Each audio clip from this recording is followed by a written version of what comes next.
సంవత్సరాల తరబడి ఎన్ని మందులు వాడినా మీ మోకాల నొప్పులు తగ్గట్లేదా? ప్రాణ పెయిన్ క్లినిక్ లో అత్యాధునిక చికిత్స. నమస్తే సుబ్బారావు గారు. నమస్తే అండి ఉషా గారు. గుడ్లవల్లేరు ఇన్సిడెంట్ చాలా కలకలం రేపుతుందని చెప్పొచ్చండి. ఏదైతే కోల్కతా ఇన్సిడెంట్ ఉందో అది మరొక ముందే మన తెలుగు రాష్ట్రాల్లో, ఆంధ్రప్రదేశ్లో ఈ ఇన్సిడెంట్ అనేది ప్రతి పేరెంట్ని కలవరపరుస్తుందని చెప్పొచ్చు. బాత్రూమ్లలో హిడెన్ కెమెరాస్ అని మనం వింటూ ఉన్నాము. 300కు పైగా వీడియోలను కూడా మనం వింటూ ఉన్నాము.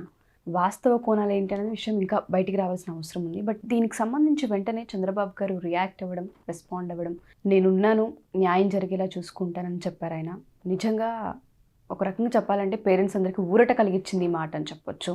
ఆయన ఆడపిల్లల వైపు యాక్షన్ తీసుకొని వెంటనే రెస్పాండ్ అవ్వడం అనేది చాలా హర్షించదగ్గ విషయం.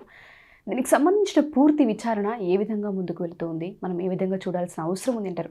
గవర్నమెంట్ హ్యాండ్ ఓవర్ చేసుకున్నారు కంప్లీట్గా, ముమ్మరంగా అక్కడ సంబంధించిన పూర్వపరాలన్నీ పరిశీలిస్తున్నామని కూడా ఆయన చెప్తున్నారు. కాబట్టి ఏ విధంగా ముందుకు వెళ్తుంది, పూర్తి విచారణ ఏంటి? ఇలాంటి సంఘటనల విషయంలో సంఘటన జరిగిన తర్వాత అక్కడ ప్రభుత్వాలు, యంత్రాంగం రెస్పాండ్ అయ్యేటువంటి విధానమే చాలా కీలకమని మనం మాట్లాడుతూ ఉంటాం. సో మీరు కూడా చెప్పారు, ఆంధ్ర గవర్నమెంట్ కానివ్వండి, ప్రత్యేకించి ముఖ్యమంత్రి చంద్రబాబు నాయుడు గారు స్పందించినటువంటి తీరు అందరూ కూడా హర్షం వ్యక్తం చేస్తున్నారు.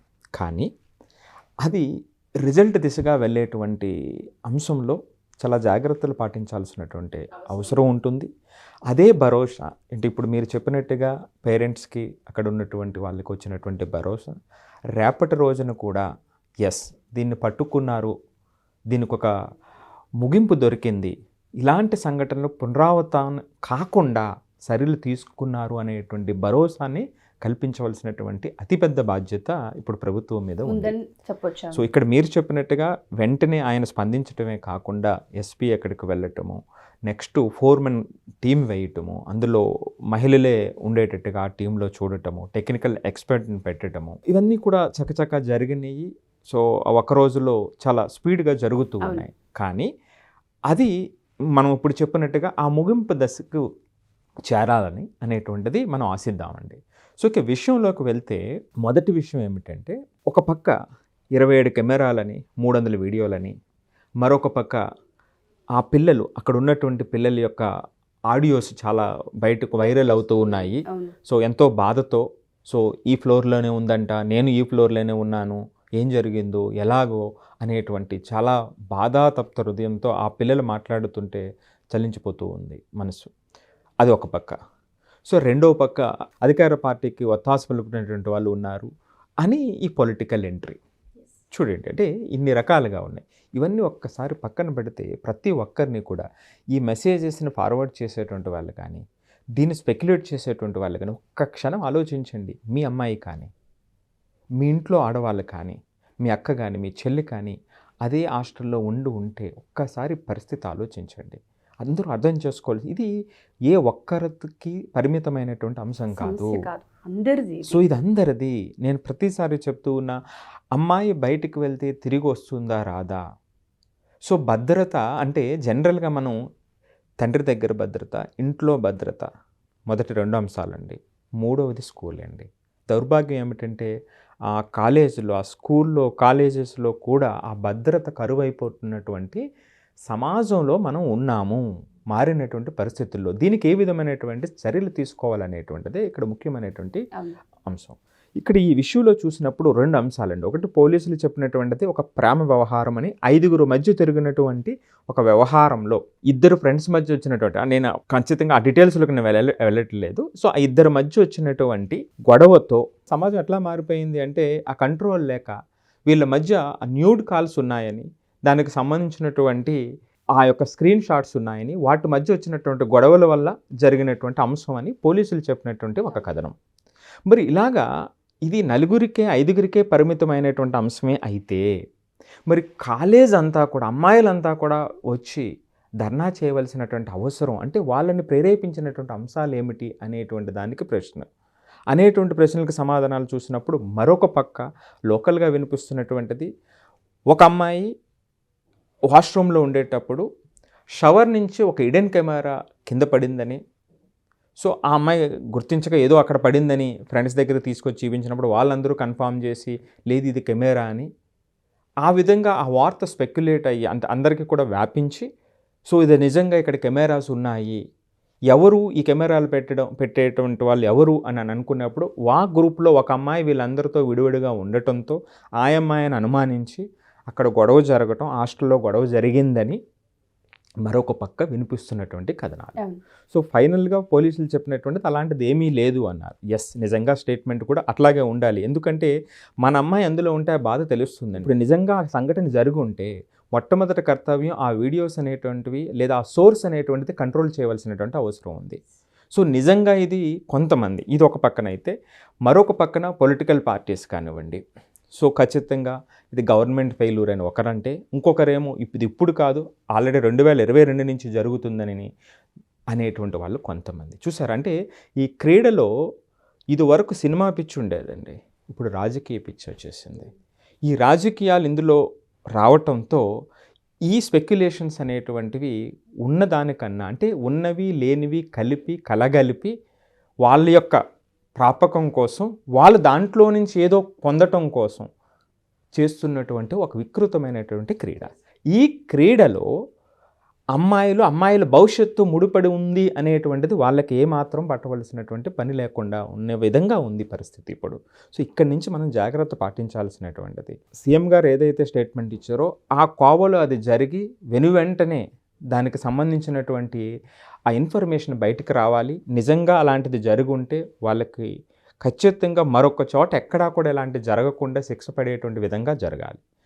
ఇక రెండో పక్కన నేను స్పష్టంగా చెప్పవలసినటువంటిది ఏమిటంటేనండి, రాజకీయ వ్యవస్థ ఏ స్థితిలో ఎంటర్ అవ్వాలి, ఏ స్థితిలో అంటే ఎటువంటి సంఘటనలో మనం ఇన్వాల్వ్ అవ్వకూడదు అనేటువంటి విజ్ఞత ప్రతి పార్టీ వాళ్ళకి ఉండాలండి.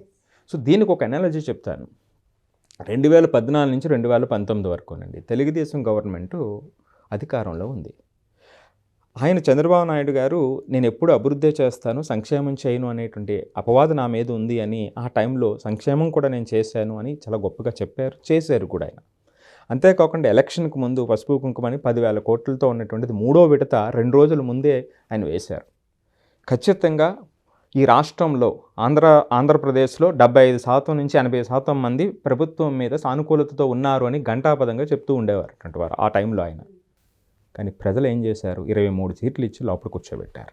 తర్వాత అక్కడితో అయిపోలేదు స్టోరీ. 2019, 2024 153 సీట్లతో వచ్చినటువంటి వైఎస్ఆర్సీపీ గవర్నమెంటు 2 లక్షల కోట్ల పైన సంపదను మేము ప్రజలందరికీ పంచిపెట్టాము, 175కి 175 మేము సాధిస్తాము అని చెప్పినటువంటి పార్టీ. సో చివరికి చూస్తే ఏం జరిగిందండి, 175కి 175 కాకుండా 11 సీట్లకు మాత్రమే పరిమితం చేసినట్టు. అంటే వీళ్ళిద్దరూ అధికారంలో ఉన్నటువంటి వాళ్ళే కదండి, ఇద్దరూ గొప్ప మేధావులే కదా. కానీ తీర్పు ఏమైంది? సో కాబట్టి ప్రజలు చాలా విజ్ఞతగా ఆలోచిస్తున్నారు. అంటే ఇలా చేస్తూ పోతే అంటే టైం వచ్చినప్పుడు మీ యొక్క పప్పులు ఉడకవు అనేటువంటి 2 సంఘటనలు చెబుతూ ఉన్నాయి. ఒకటి అధికారపక్షమైన ప్రతిపక్షమైన. సో కాబట్టి దీని నుంచి పక్కకు రావాలి అనేటువంటిదే ఒక ఎడ్యుకేటర్గా ప్రత్యేకించి ఎడ్యుకేషన్కి సంబంధించి పిల్లలకు సంబంధించినటువంటి విషయాల్లో తగిన జాగ్రత్త మీరు పొలిటికల్ పార్టీస్ పాటించకపోతే ఇట్లాగే జరుగుతుంది. ఎవరు అధికారంలో ఉన్నా ఎవరు ప్రతిపక్షంలో ఉన్నా ఎవరూ మినహాయింపు కాదు, ఇద్దరూ చెడిపోతే మూడో వాళ్ళని కూడా తీసుకొస్తారు ప్రజలు అనేటువంటిది ఒకటి గుర్తుపెట్టుకోవాల్సినటువంటి అవసరం ఉందండి. ఇక తర్వాత విషయం వస్తే అసలు ఇలాంటి సంఘటనలో చేయాల్సినటువంటిది ఏమిటి అనేటప్పుడు ఇదివరకు ఉన్నటువంటి పరిస్థితులు వేరు, ఇప్పుడు ఉన్నటువంటి పరిస్థితులు వేరు. సో ప్రతి స్కూల్లో కూడా ప్రతి కాలేజెస్లో కూడా ఈ కొత్త ఛాలెంజెస్కి అనుగుణంగా ఎస్ఓపి రావాలండి, స్టాండర్డ్ ఆపరేటింగ్ ప్రాసెస్ రావాలి. సో అటువంటివి అడాప్ట్ చేసుకోగలగాలి.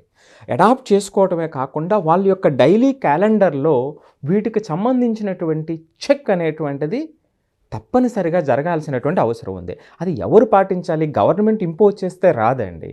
ఆ స్కూల్ మేనేజ్మెంట్ కానివ్వండి, ఆ కాలేజ్ మేనేజ్మెంట్ కానివ్వండి, తద్వారా ప్రిన్సిపాల్ కానివ్వండి, ఆ వ్యవస్థలో ఆ మార్పు రావాలి. ఆ బాధ్యత ప్రతి విద్యా సంస్థ తీసుకోవాలి. అంటే మొన్న హాస్పిటల్లో జరుగుతుందని ఎంతో బాధ కలిగింది. మరి ఇప్పుడు 300 మంది పిల్లల యొక్క భవిష్యత్తు అంటే తలుచుకుంటేనే ఎంతో బాధ అనిపిస్తుంది కదండి. సో మరి ఎట్లా, ఎవరు బాధ్యత వహిస్తారు? ఈ బాధ్యత వహించాల్సిన పర్టికులర్లీ ఈ అంశంలో అయితే, ఎందుకంటే ఇది వార్డెన్కి చెప్పారని, వాళ్ళేమో బయటకు రాకుండా చేయడానికి ప్రయత్నించారని, ప్రిన్సిపాల్ స్పందించలేదని, ఇలాగ రకరకాల అపోహలు బయట తిరుగుతూ, అంటే రకరకాల మాటలు బయట తిరుగుతూ ఉన్నాయి. వీటన్నిటికీ కూడా సమాధానం చెప్పి మరొకసారి రిపీట్ అవ్వకుండా చూడవలసినటువంటి అవసరం ఉంది. ఇక ఫైనల్గా అమ్మాయిల విషయంలో చూసినప్పుడు అండి, ఖచ్చితంగా ఈ థ్రెట్ ఇప్పుడే కాదండి, ప్రతి చోట ఉంది. ఒక కాలేజు హాస్టల్లోనే కాదు, బయట షాపింగ్ మాల్స్లో కానివ్వండి, మనం ఎక్కడికి వెళ్ళినా సరే ఈ థ్రెట్ ఉంటూనే ఉంది. కాబట్టి సరైన జాగ్రత్త పాటించాలి. జాగ్రత్త పాటించాలంటే మొట్టమొదటి స్టెప్ అండి, మన సెల్ ఫోనే మనకు కొంతవరకు కాపాడేటువంటి అవకాశం ఉంది. ఒకటి ఏమిటంటే, ఇలాంటి కాలేజెస్లో అయితే సేమ్ వైఫై ఉంటుంది కాబట్టి దానికి యాప్స్ ఉన్నాయి. సో మనం ఆ యాప్ని మనం డౌన్లోడ్ చేసుకున్నట్లయితే ఆ పర్టికులర్ వైఫైలో కనెక్ట్ అయినటువంటి అలాంటి కెమెరాస్ ఏదైనా ఉన్నట్లయితే ఇది ఐడెంటిఫై చేస్తుంది. సో అలాంటి టెక్నాలజీ ఉంది. లేదు, రెండోది ఏంటంటే, ఆ యొక్క చీకట్లో మన సెల్ ఫోన్ లైట్ అనేటువంటిది ఆన్ చేసినప్పుడు వచ్చేటువంటి ఆ రేస్, ఇన్ఫ్రారెడ్ రేస్ అంటారు కదా, దాన్ని ఐడెంటిఫై చేస్తుంది. ఇదొక రెండవది. ఇక మూడవది ఏమిటంటే అండి, గ్లాసెస్ ఉంటాయండి. కొన్ని డబుల్ రిఫ్లెక్టెడ్ గ్లాసెస్ ఉంటాయి. సో డబుల్ రిఫ్లెక్టెడ్ గ్లాసెస్ మనకు తెలియదు, మనం గ్లాస్ లోపల ఉన్నాం అనుకుంటాం, కానీ ఇది కంప్లీట్ విజిబిలిటీ ఆపోజిట్ కనిపిస్తుంది. సో వాటిని మనం చెక్ చేసుకోవాల్సినటువంటి అవసరం ఉంది. అది ఎట్లా అంటే, ఇప్పుడు సపోజ్ మనం ఒక గ్లాస్ ఉందనుకోండి, గ్లాస్ దగ్గర మనం ఇలా ఏలు పెడితే ఈ రెండింటికి గ్యాప్ వచ్చిందనుకోండి, అంటే ఆపోజిట్ కనిపెడుతుంది కదా. సో అలాంటప్పుడు అది వన్ సైడెడ్ గ్లాస్. మనం ఇలా ఏలు పెట్టినప్పుడు ఆ గ్యాప్ కనిపించలేదనుకోండి, అది డబుల్ గ్లాస్ అనమాట అండి, డబుల్ రిఫ్లెక్టెడ్ గ్లాస్. సో ఇవి పాటించాలి. దాంతోపాటుగా రూమ్లో పర్టికులర్లీ ఎలక్ట్రికల్ ఐటమ్స్ కానివ్వండి, కబోర్డ్స్ కానివ్వండి, లేదా ఫ్లవర్ వాజెస్ కానివ్వండి, సో ఇలా ఏదైతే సస్పీషియస్గా ఉన్నాయో ఇలాంటి సందర్భాలు, అలాంటి వాటిని మనం తప్పనిసరిగా జాగ్రత్త పాటించే అమ్మాయిలు జాగ్రత్తగా ఉండవలసినటువంటి అవసరం ఉంది. నిజంగా అలాంటి సస్పీషియస్గా అనిపిస్తే, అలాంటి సందర్భాలు అక్కడ తప్పనిసరి పరిస్థితి అయితే వాటిని కవర్ చేసి జాగ్రత్త పాటించాల్సినటువంటి అవసరం ఉంది. అంటే ఈ జాగ్రత్త పాటించాలి. ఇక ఫైనల్గానండి, ఇప్పుడు నిజంగా పోలీసులు చెప్పినటువంటి కథనమే నిజం అనుకున్నట్లయితే, మరి చూడండి, అక్కడ ఇన్వాల్వ్ అయినటువంటి వాళ్ళు కూడా అమ్మాయిలే కదా. సో అంటే ఇక్కడ ప్రేమ అనేటువంటి వ్యవహారంలో అద్దులు దాటితే జీవితాలు ఎలా నాశనం అయిపోతాయా అనేటువంటి దాన్ని బాధ్యత పాటించాలి. నీకు ప్రేమ కావాలా, జీవితం కావాలా? జీవితం కావాలనుకుంటే నీకు తర్వాత ప్రేమ దొరుకుతుంది. నీకు ప్రేమే కావాలి అంటే జీవితం మీద గ్యారెంటీ ఉండకపోవచ్చు. సో ఇది గమనించాల్సినటువంటి అవసరం ఉందండి.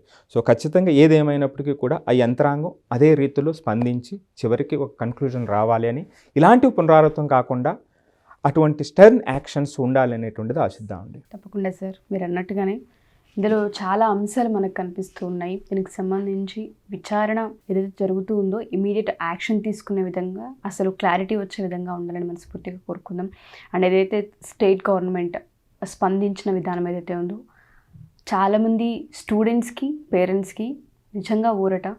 ఆయన ఏదైతే స్టేట్మెంట్ ఇచ్చారో ఆ స్టేట్మెంట్ ప్రకారమే విచారణ కూడా ముమ్మరం కొనసాగించాలని కోరుకుందాం. అండ్ మీరు ఏ విధంగా ఐడెంటిఫై చేయొచ్చు అని 4 సూచనలు చెప్పారు. ప్రతి ఆడపిల్లకి అవసరం ఉంది, మనం ఎక్కడ ఉంటున్నా, ఏం పెట్టారు, ఎలా కనుగొనవచ్చు, ఎలా ఐడెంటిఫై చేయొచ్చు అన్న దానికి ఈ 4 సంకేతాలు ఏవైతే ఉన్నాయో కొంతలో కొంత హెల్ప్ అవుతూ ఉంటుంటాయి. థ్యాంక్ యూ సుబ్బారావు గారు, thank you so much. Suman టీవీలో మీ పర్సనల్ అండ్ బిజినెస్ ప్రమోషన్స్ కోసం కింది నెంబర్కి కాంటాక్ట్ చేయండి.